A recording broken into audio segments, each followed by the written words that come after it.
Well, the guys in a-ha must have felt a ton of pressure on this release because it was their sophomore album.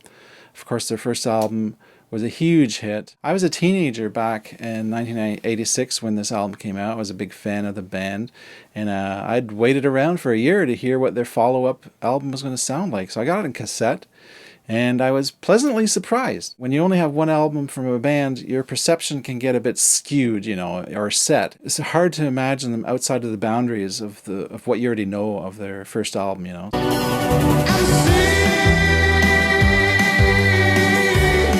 The title track, Scoundrel Days, is a very cool track.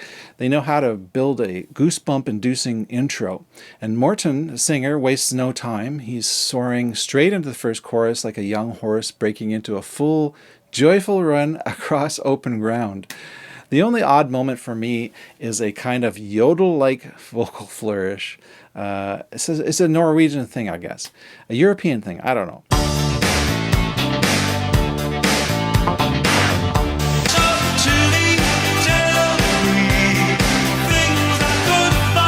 So I've Been Losing You is another track. It's a real refresher. a-ha may be synth pop, but here they lean into a very live sounding drum kit rather than something trapped in a box of buttons. It's a real drummer.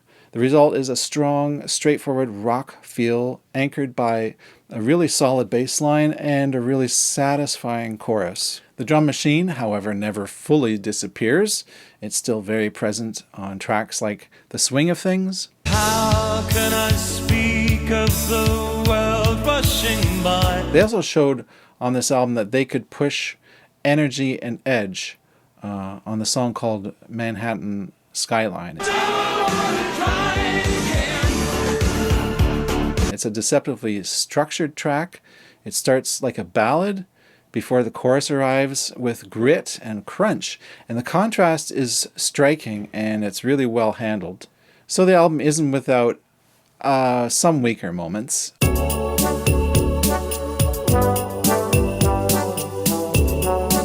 October has some interesting found sound textures, but feels like a slightly awkward attempt at something in the vein of Sting's An Englishman in New York.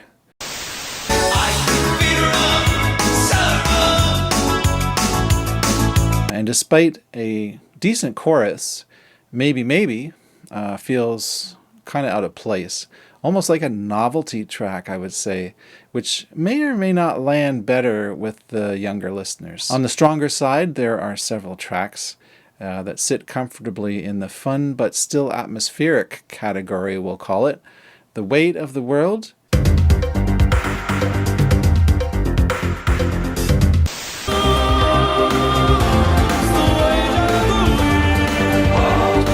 Manhattan Skyline, and Soft Rains of April, which evokes a rain-soaked Blade Runner-like mood, which is really cool.